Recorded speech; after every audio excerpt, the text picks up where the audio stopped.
On June 16, 2026, the White House National Security Council issued a statement that used a phrase which should have sent every strategic analyst in Washington racing to their bookshelves. The phrase was calibrated restraint. The statement said that American policy in the region would, going forward, be guided by calibrated restraint. I want you to hold that phrase. Hold it like a stone in your hand and feel the weight of what it is actually saying about the balance of power in this region right now. Because 24 hours earlier, the IRGC Aerospace Force released a statement in English, clearly designed for an international rather than a domestic audience, stating that Iran's response doctrine was now operating under what Iranian commanders called the principle of proportional infinity. That is not a translation artifact or a diplomatic imprecision. Iranian officials used that phrase deliberately in English and then declined to define it. They left it deliberately undefined because the ambiguity is the point. Calibrated restraint on one side, proportional infinity on the other. These are not two countries engaged in a negotiation about the terms of a conflict. These are two doctrines describing fundamentally different theories of how escalation works, what it costs, and who ultimately bears the cost. And they cannot coexist in the same operational theater without one of them eventually breaking. Today I'm going to show you why Iran's move is one of the most audacious strategic gambits of the last 3 decades, why the phrase "America steps back" may not be the retreat it appears to be on the surface, and why it may actually be something far more calculated and far more dangerous than simple retreat. Every major outlet right now is covering this as a confrontation story. Reuters is tracking missile trajectories and publishing real-time incident maps. The New York Times has a live ticker of incidents and escalation events. Al Jazeera is interviewing military analysts about escalation ladders and red lines. They are all asking the same question: who is winning the military exchange? That is the wrong question, and it's wrong in a specific and important way. The right question is this: who is winning the doctrine war? Because in a conflict between two parties where neither can achieve a decisive military victory at an acceptable cost,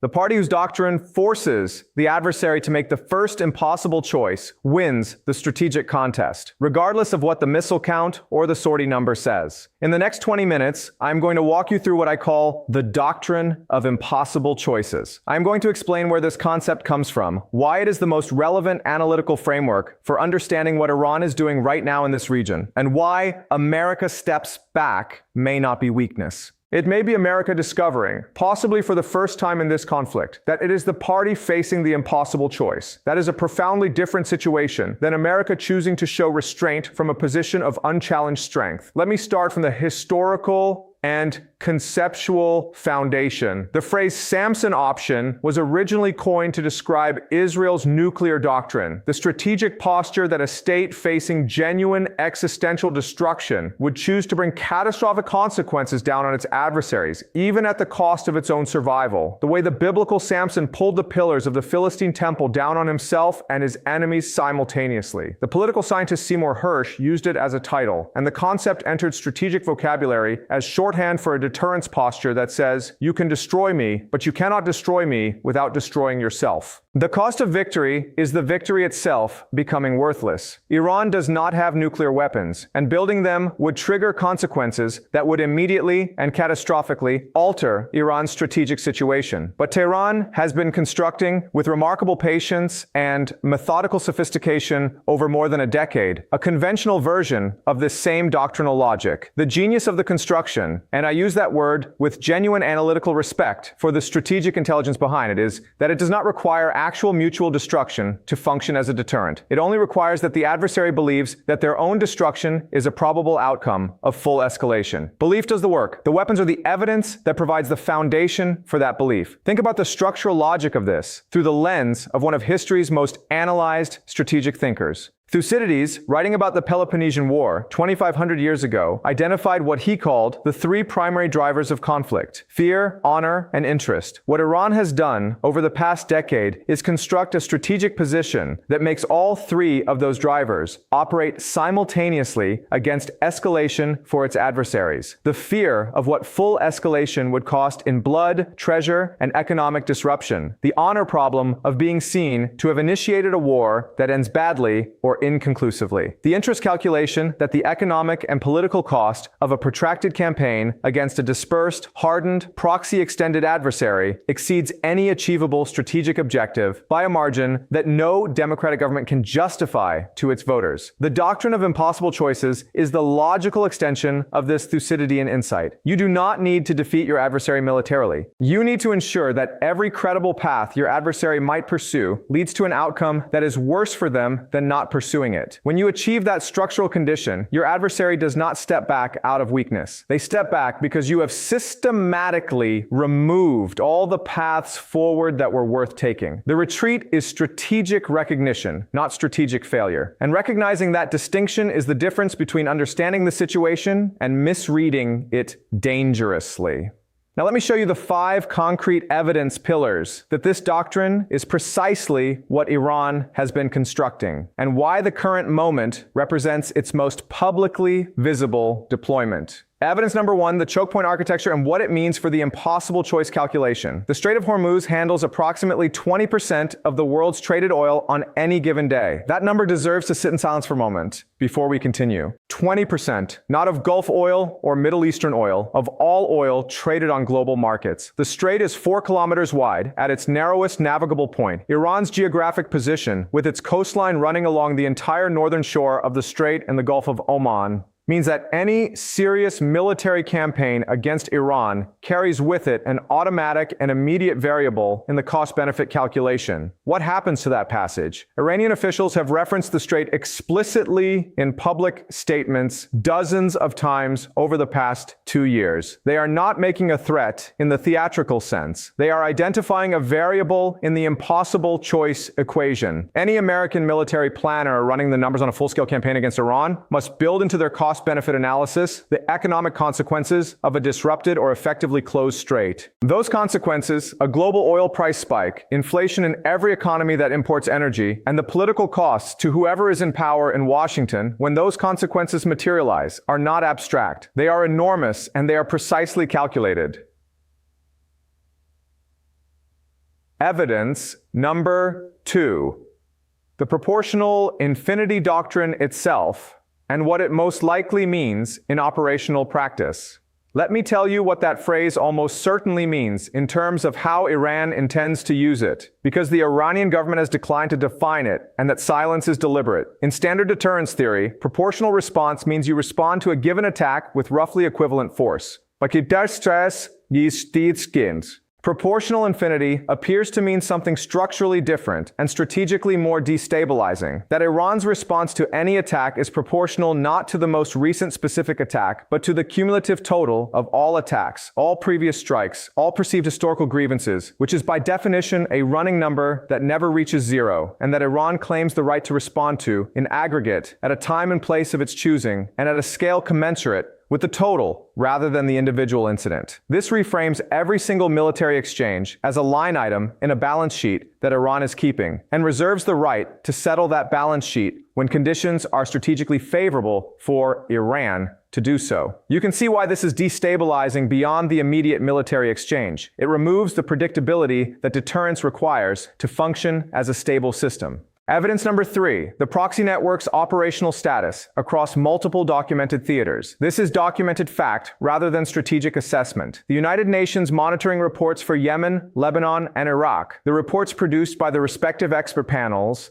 have consistently described Iranian-affiliated proxy forces as maintaining operational capability even under sustained military pressure. The Houthi forces in Yemen conducted anti-shipping operations against Red Sea commercial traffic for 18 consecutive months under active countermeasures by the most capable naval coalition assembled in the region in decades. That is not a force being degraded into irrelevance. That is a force that has absorbed sustained military pressure and continued to function at a level sufficient to achieve its strategic objective of disrupting the route. What this means for the doctrine of impossible choices is that Iran's response options are not geographically limited to Iranian territory or physically limited to Iranian military assets. The adversary must account for potential activity across the entire region against multiple categories of target conducted by multiple actors with varying degrees of attributability. The geography of Iranian deterrence is the entire Middle East, not the Iranian state. Evidence number 4, the economic warfare dimension and how it has already been working without any dramatic single event. Since 2022, the price sensitivity of the global economy to even the perception of Middle Eastern supply disruption has been dramatically demonstrated by the cascading economic effects of the Ukraine war on global energy markets that had no direct connection to Middle Eastern oil supplies. The world discovered how tightly coupled the global energy system is and how quickly a disruption in one region transmits costs to every other region. Iran's strategic planners have had more than 2 years to study what that coupling means for their deterrence calculation,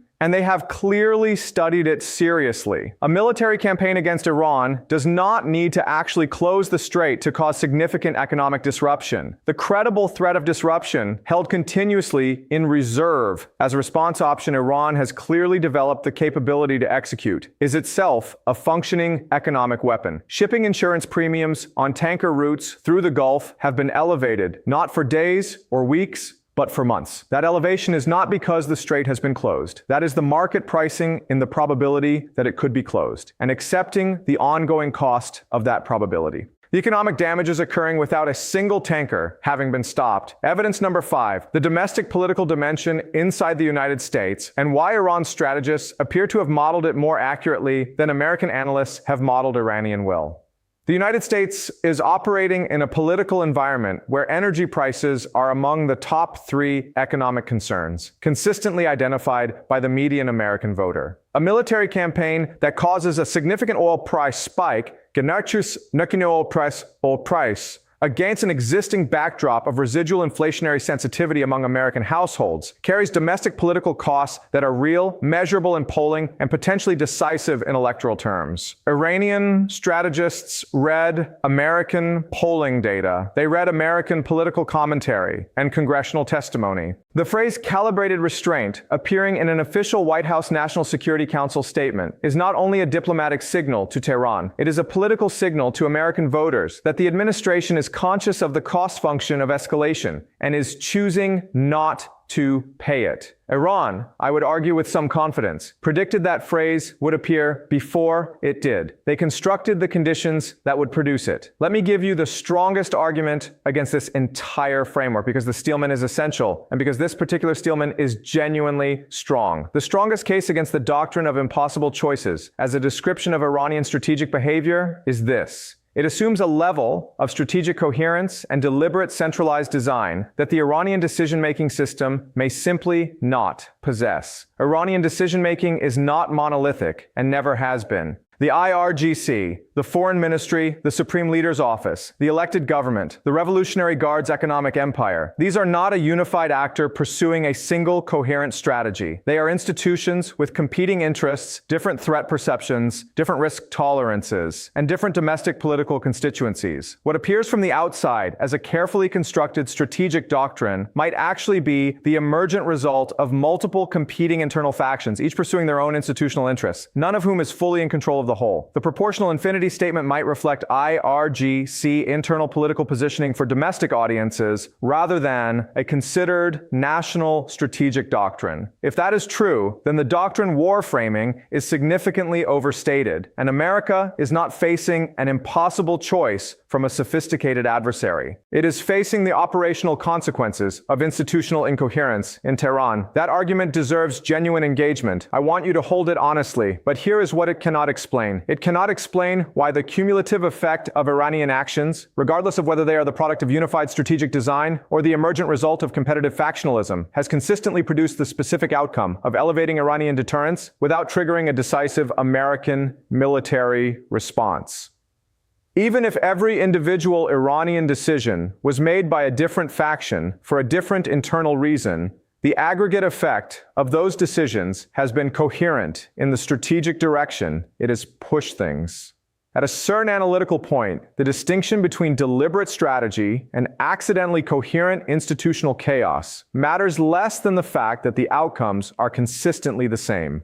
The impossible choice America faces does not become easier to resolve because the actor creating that choice might be acting from institutional competition rather than unified doctrine. The choice is still impossible either way. Pull all of the threads together. The Strait of Hormuz is an embedded variable in every American military cost calculation for this theater. The proxy network extends the geographic scope of any conflict to the entire region simultaneously. The proportional infinity doctrine makes the cost of any individual strike unknowable because the Iranian response will be calculated against a running balance sheet rather than the specific incident. The economic coupling of global oil markets to political stability in consumer democracies makes any military campaign simultaneously a domestic political crisis for whoever orders it. And the official American declaration of calibrated restraint is the public acknowledgement that all of those variables have been processed and found, for now, to outweigh the available benefits of escalation. America is not stepping back from weakness. America is stepping back because Iran has, with methodical and patient strategic construction, removed all the paths forward that looked worth taking at an acceptable cost. That distinction is not semantic. Weakness invites pressure because a weak adversary can eventually be broken if you apply enough force. A doctrine that makes your adversary unable to find any good option invites something more dangerous than pressure. It invites improvisation under stress. Decisions made not because they reflect good strategic judgment, but because someone in a position of authority needed to act and found no good options available. The patient giant observing all of this from Beijing is noting something very specific. Not the tactical military exchange, not the specific proxy activity in specific countries. Beijing is noting that the world's most capable military power has publicly declared calibrated restraint in the face of a state with a GDP smaller than Texas and a conventional military that no serious analyst would rank among the world's top 15. And Beijing is filing that observation carefully next to its planning documents on Taiwan. 3 things to watch in the next 48 to 72 hours. First, watch whether any American military assets are repositioned out of the Gulf theater without a stated operational justification. Repositioning without explanation is the strongest available signal that calibrated restraint is becoming something structurally different from a temporary posture. Second, watch whether Iran makes any further public statements using the proportional infinity framing, or whether that language disappears from official communications. If they repeat it and refine it in subsequent statements, it is crystallizing into formal doctrine. If it disappears, it was tactical signaling for a specific moment. Third, watch crude oil futures contracts specifically for the next trading session after any significant incident in the region. The gap between what diplomats say publicly and what the oil market prices privately tells you which one the people with real money actually believe.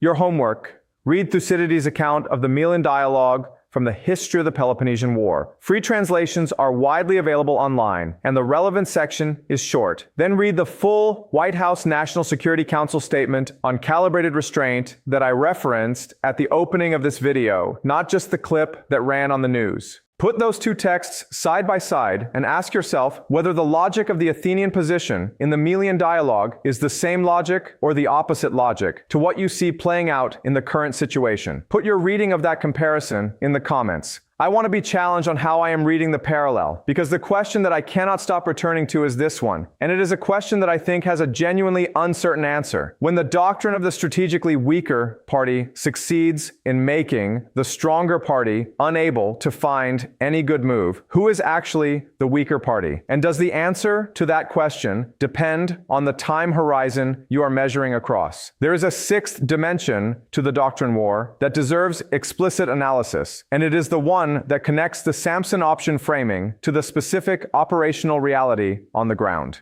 The doctrine of impossible choices works most effectively when it operates simultaneously across multiple time horizons, and this is precisely what the Iranian construction has been designed to achieve. In the short term, the immediate cost variable is the Strait of Hormuz calculation.